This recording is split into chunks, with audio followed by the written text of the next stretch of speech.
Jarvis Taxpayers Association went against all odds, against all government agencies in California.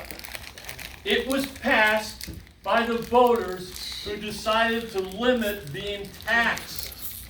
What a great concept. So that happened in 1979, I believe. 78. And you know what was the most delightful thing about that? Was watching then first-term Governor Jerry Brown cry on television. And I won't go into the story why he was crying. You can ask me later. She is also a columnist and editorial writer for the Southern California News Group on the opinion pages and the South Bay Daily Breeze, coming out on Sunday and Wednesdays 2 times a week. To join and support the Howard Jarvis Taxpayers Association, it's very easy, and it's even less than being a member of our club. It's only $15 a year. You go to HWJA. HJTA. So see, I'm already screwing up like Biden. Okay, so. Oh, you know the thing. HJTA.org. Come on, man. Wait. No, So, we still have raffle tickets for sale right now. We have $40 for the winner on the till. If you'd like to increase it, we have more tickets for sale. See Claude or Perry, and 6 tickets for only $5. With that, I'm delighted to introduce Susan Shelley. Thank you. Yeah. Thank you. Thank you for coming. Thank you for being here today. Thank you for voting. Thank you for voting intelligently. Wish there were more of us doing that. One of the things that makes voting in California so exciting is that we never really know what we're voting on, because the ballot titles are so deceptive and confusing, and the advertising is frequently so deceptive and so confusing. So it's really important to read as much as you can find in terms of recommendations from people you trust about the ballot measures, just to get clarity on what they do. So we can talk about what's on the statewide ballot a little bit here today and what's on the LA County ballot. In fact, let's start with the LA County ballot. Let's start with Measure J, which I'm particularly upset about because what do the police usually call them? Knucklehead. Some knucklehead walks up to a deputy sheriff's car and fires into the window, shoots both of them in the head, and they are fighting for their lives in critical conditions. Yep. If we defund law enforcement, those people are even more at risk than they already are, and that's unacceptable. You're right. And what LA County's Board of Supervisors decided to do was put something on the ballot, which is now Measure J, which requires, it changes the county charter to require that a percentage of the unrestricted funds in the general fund are diverted away from law enforcement. That's not just the sheriff's department, also the courts, diverting money away from the underfunded courts, and puts it into nonprofit organizations to spend your public money on vaguely defined equality projects. Maybe the projects are good, maybe the programs are great, maybe the organizations are good, maybe the organizations are great. So we don't really know, and here we are changing the county charter for this vaguely defined assignment of your money away from law enforcement into community groups for social programs. This is really troubling. Yep. It doesn't have to be a county charter amendment. They can do this with a vote of 3 supervisors out of the 5. They can move the money to wherever they think it's appropriate to move it, with full transparency, full accountability, making sure that after they see which programs are working and which programs are well run, they give more money to that. But no, they want to change the county charter. Why? Well, Sheila Kuehl, who represents the area I live in, said, we have to do this to make sure that a future board gets elected with a different agenda can't change what we think should be the priority. Oh my God. That's what they're doing. And that's what they're doing, exactly. They're making sure that they cement into the charter diversion of funds. Now, who was against this? The county council was against this. The county council went to the meeting when the Board of Supervisors was debating this and said, this will not even stand up to legal scrutiny. This is very vulnerable to a legal challenge. She Okay. wouldn't say why, but as near as I can tell, the problem is when you take public dollars and you hand them to a private group to be spent, you're in trouble. So Yeah. that's one problem with it. Another problem came from the chief executive officer of the county of Los Angeles. She said that this will create budget uncertainty and inflexibility, and that budget flexibility is really important. Yep. And that if there's a sudden downturn, you are required by the charter to move this money anyway. And what do you do to fund the county jails and the county probation department and the courts and the sheriff's department? When you're forced by this amendment to the charter to move this money away, you lose flexibility. So the professionals in county government advised against it. And the supervisors said, we're gonna do it anyway. Sorry to interrupt. Was it 3 to 5? All of them approved it? What I happened? believe it was 4-1 with, Barger. with Catherine Barger voting against. Okay, it. so she did the right thing one. Okay. Yeah, and even some of the people who voted for it expressed qualms about it. Thomas Hahn expressed qualms, Margaret Thomas expressed qualms, but they voted for it anyway. So that's on the ballot, that's Measure J. 2 deputies fighting for their lives right now, shot at point blank range through a car window my while God. they were patrolling the metro to keep commuters safe. Yeah. Now that's just wrong. That's just wrong. Every elected board should be responsible for the spending priorities. And it should not be set into the county charter based on what this board wants in the heat of the moment. Yeah. It should not be while people are rioting in the streets, which is when they were voting. They said, well, look what's on the streets. We have to do this. We're called to do this. And they want to change the county charter. Vote no on Measure J to No. stop this from happening. Now, the LAUSD school board, I don't think any of you are in the LAUSD district, are you? Okay, we have 1, 2 in the LAU, 3 in the LAUSD, 4 in the LAUSD district. They would like some more money to build stuff and to take asbestos out of the walls. No. Yeah, they've already spent $26 billion since the 1990s to take the asbestos out of the walls, but guess what? It's still there. So now, this time they really mean it. They want $7 billion more. $7 billion with a B more. They spent 26 billion with a B. 26 billion already, and they want $7 billion more, and they want you to approve that. Now that's $7 billion plus interest, and you'll be paying it back for, I don't know, 35 years. Oh, No. Now, You live in that let's district, say too. they wanted to do a bond measure for school construction. We're in a situation where, oh, by the way, LAUSD schools are not even open.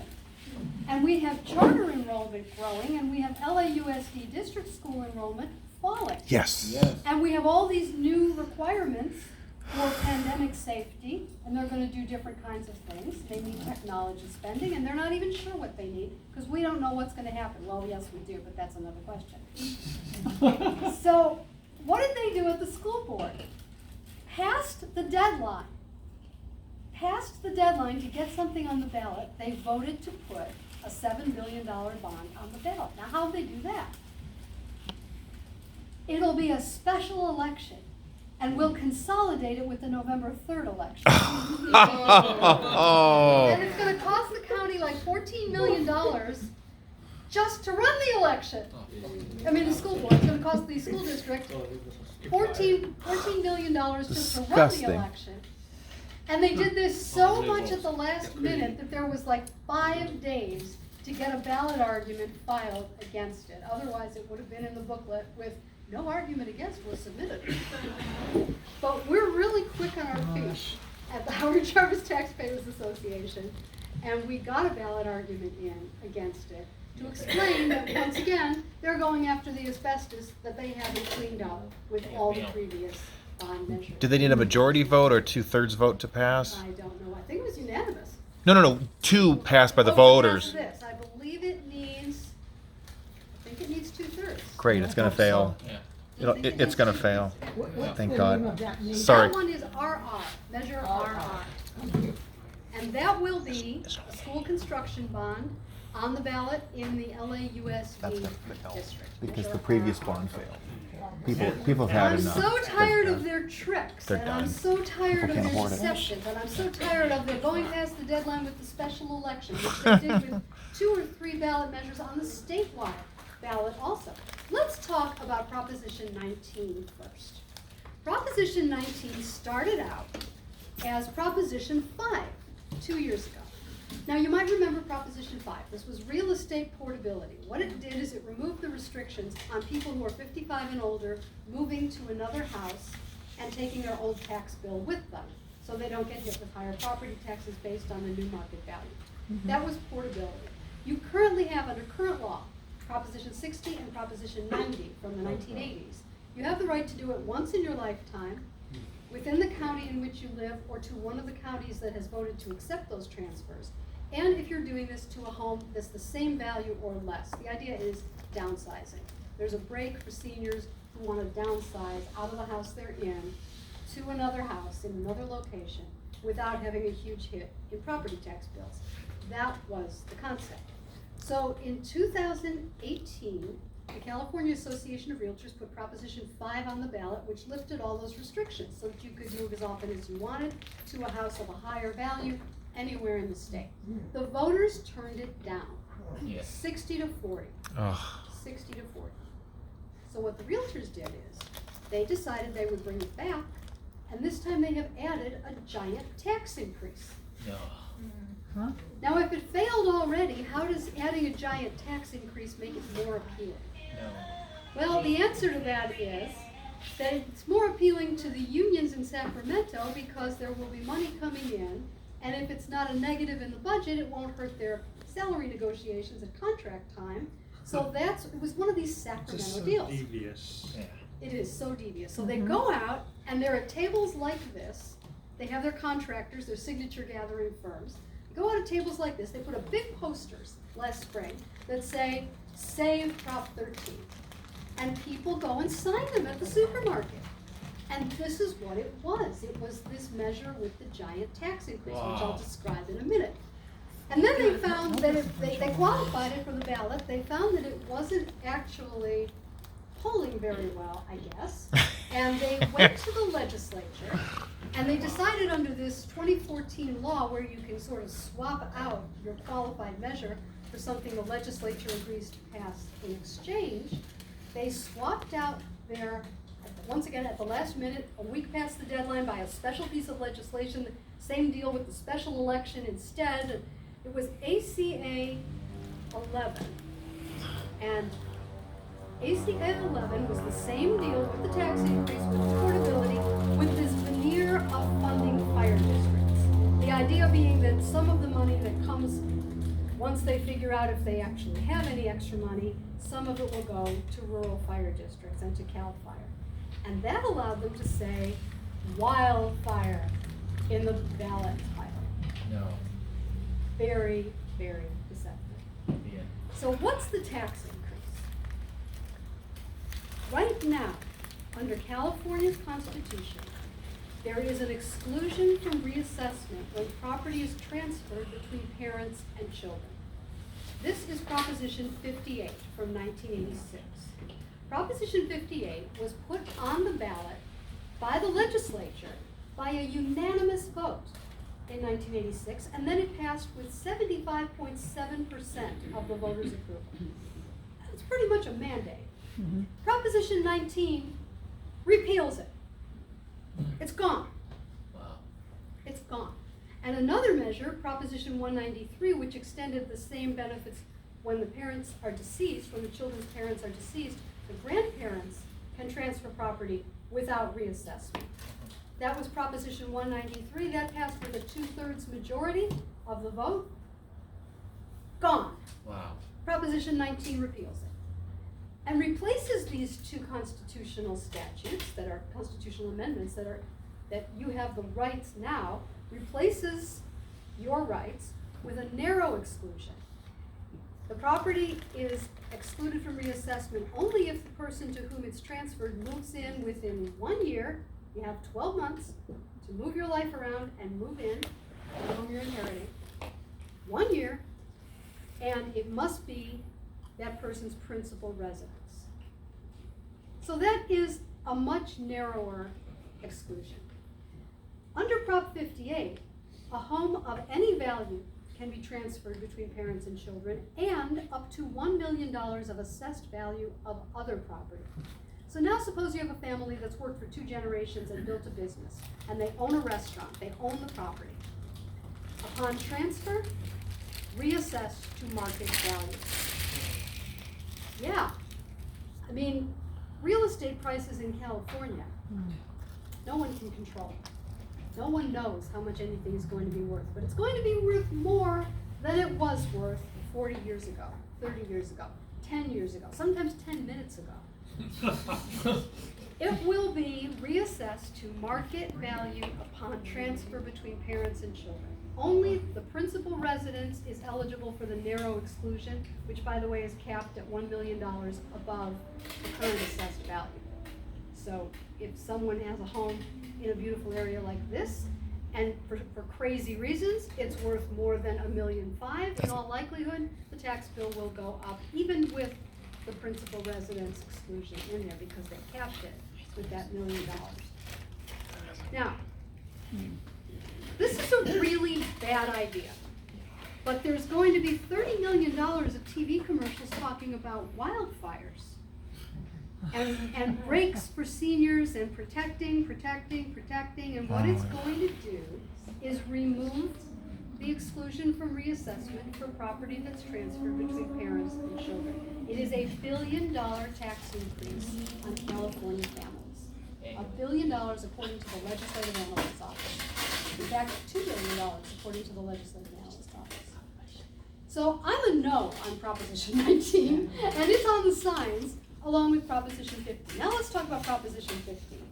How many of you saw Facebook posts for like the last year saying, well, he's done it. Javier Becerra has put the attack on Prop 13 on the ballot, and he wrote this title that says it's for school funding, and this is it.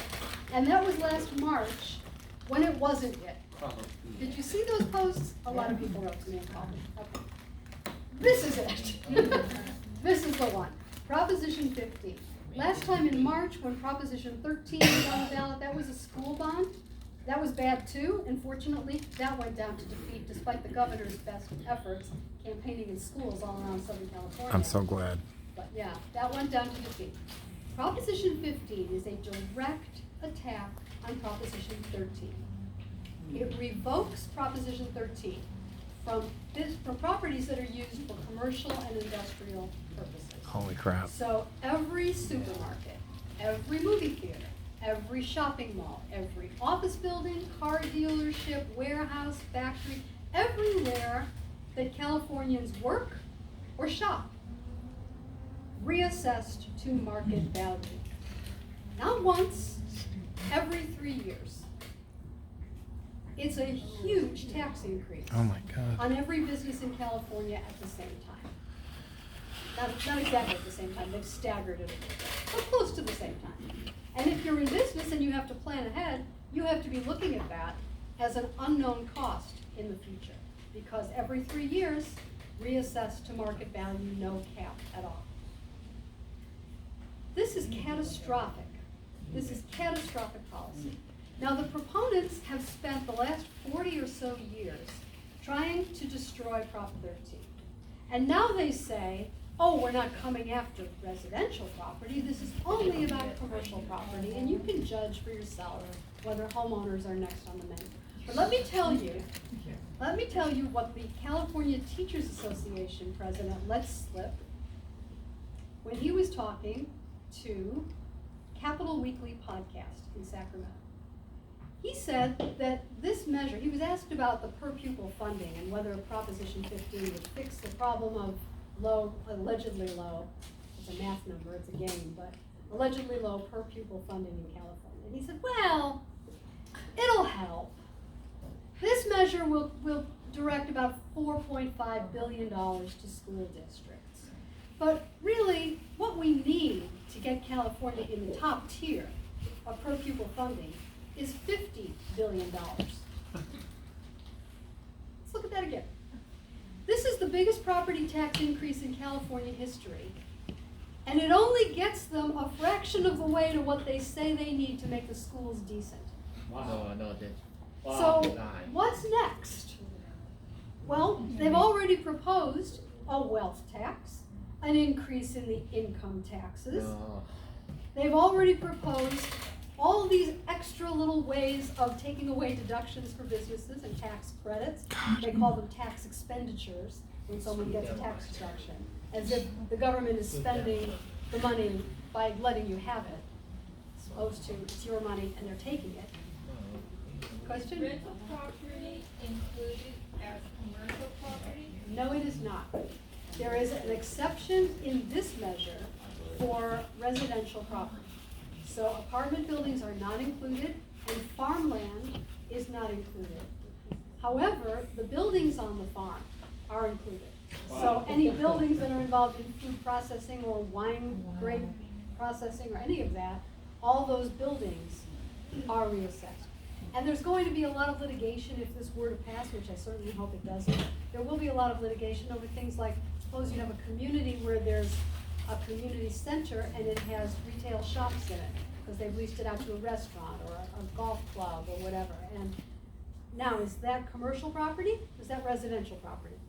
And are you going to have an increase in your HOA dues if that building is reassessed to market value every 3 years? Nobody really knows. These are questions for the assessors. And what did the assessors say about Proposition 15? They studied it, they commissioned a study of it, they read the studies of it, and they came to the conclusion that they were going to oppose it. Now, the assessors are not Republicans, but they are opposing Proposition 15 because, in their words, it is impossible to implement. Impossible to implement. One reason is that it has a lot of attempts to buy votes by not scaring people. They say it excludes small business properties because anything that's worth $3 million or less is excluded. Now, what's the problem with that? Well, the loophole that they wrote into that is if you own a property that's worth, let's say, $2.5 million, but you also own another property that's worth $1.5 million, you're over the limit and you don't get the exclusion.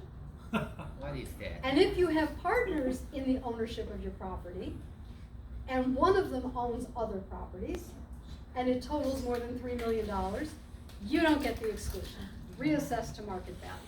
So the way that they have written this forces the assessors to do research on who owns what, where, and in what county, and under what inflation factor, because the inflation factor calculation is different in 58 counties. And they don't have the ability to do this.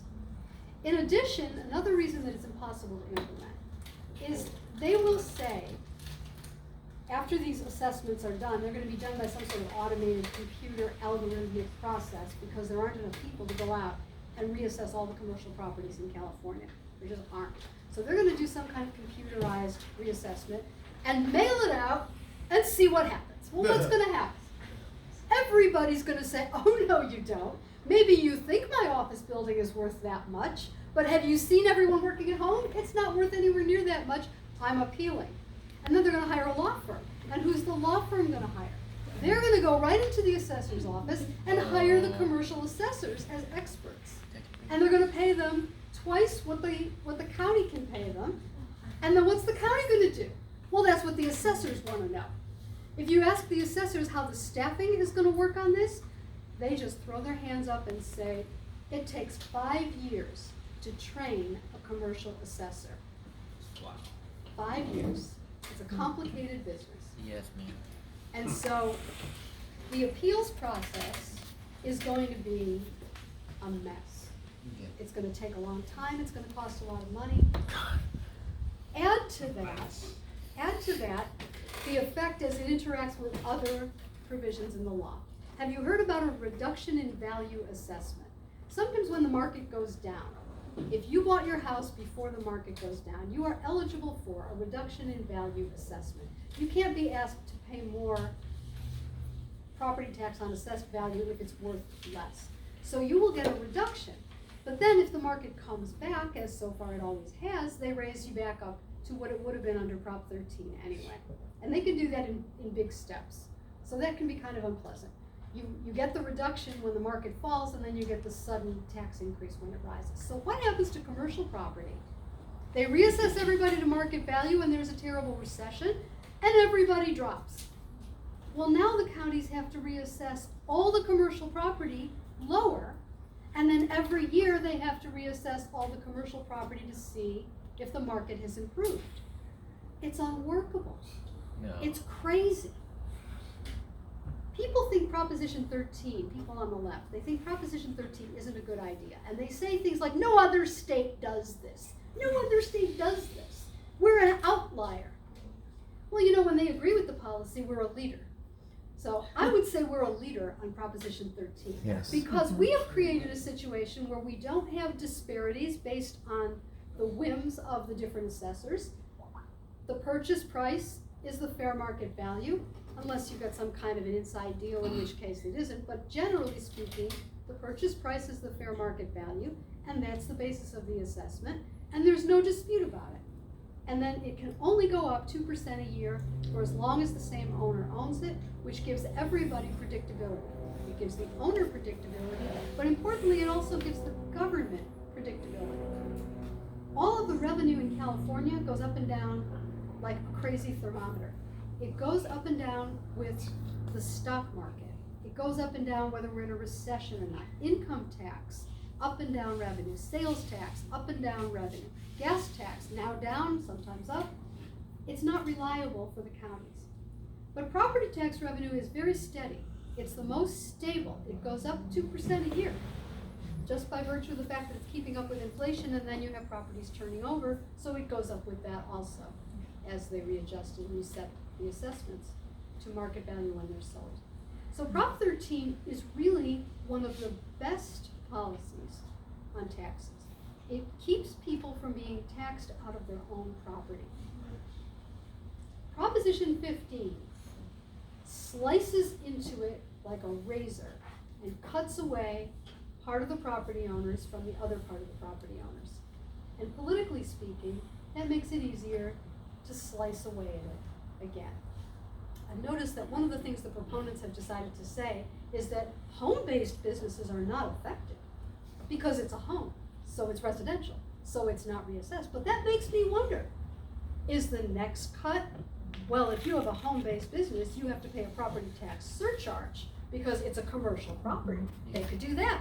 They could come after apartment buildings. They could come after first large apartment buildings and eventually small apartment buildings. By the way, apartment buildings under Prop 19, which we already talked about, would be reassessed to market value when transferred, because that doesn't count as a principal residence. That's an income property. So if Prop 19 passes, apartment buildings are reassessed to market value when they're transferred, which would be extremely unpleasant for the tenants, who would undoubtedly see rent increases and maybe evictions. So a lot of older fourplex type apartment buildings that people bought years ago for income when they were retired, when transferred to their children, reassessed to market value. Places like Venice, what happens to all those affordable units when the taxes go up? And the owners have to pay 1% of the market value as a condition of keeping the property. And this is why I feel so passionately about property tax limitations. Property taxes are not like other taxes. Income tax, once on the way in. Sales tax, once on the way out. Capital gains tax, when you decide to sell. Property tax, every year, on what you own as a condition of keeping it. And that allows the government to take your freedom. That allows the government to tax you out of what you worked for. Yes. And that is an extremely injurious thing Yes. to do to a free people. Yes. To say that property taxes are a means for forcing people to sell. That's the language they use. They talk about unlocking the inventory, forcing people to sell their Yes. property. It's Outrageous. wrong. It's wrong. Outrageous. And it's very important to stand up against this encroachment by government on your freedom Yeah. through the tax code. It has to be stopped. Yes. So those are the two big ones. That's what's on the sign. No on 15, no on 19. Question? Well, yeah, just, I brought the CRA Republican opinions on the propositions, but I noticed in the paper today, you have a slight discrepancy. Prop 25, Prop 25. Okay, let's start with that one. you think yes, and they think no. The Howard Jarvis Taxpayers Association is a no on that. And Oh. the Southern California News Group is a yes on that. Oh. And I'll tell you why I came down on the yes side, because I started out on the no side also. One of the things about being on the editorial board that I really like is that we get to bring politicians in for questioning. And we get to hear from these different groups that are doing ballot initiatives, and we get to say, what the hell are you thinking? We get to say that to them, which is nice. I mean, not in so many words, but we get to ask questions that you would want to ask, and we're able to really drill down. Now, here's the story with Senate Bill 10. Proposition 25 is a referendum on Senate Bill 10. Senate Bill 10 already passed, but opponents of it filed a referendum which froze it, so it didn't go into effect, and now it's on your November 3rd ballot. If you vote yes, it goes into effect. If you vote no, then you agree with the people who filed the referendum, and it doesn't go into effect. What does it do?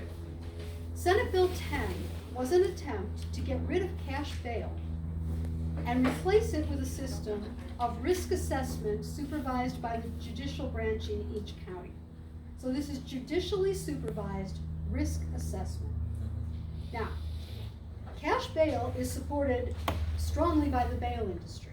This is a really great business. They hardly ever end up paying out. If someone doesn't show up for trial, they just keep telling the court, well, we're looking for them, and a very small number of times do they actually pay anything. So they collect the 10%, and they never pay out, and it's a really great business. But at whose expense? 1 in 5 Californians lives in poverty, and millions more live in near poverty. And the cash bail system is a way of ensuring that people show up for their trial. You post a bond, you pay the money, you're freed. Now, there are some crimes for which there is no bail. Capital crimes, there is no bail, and there are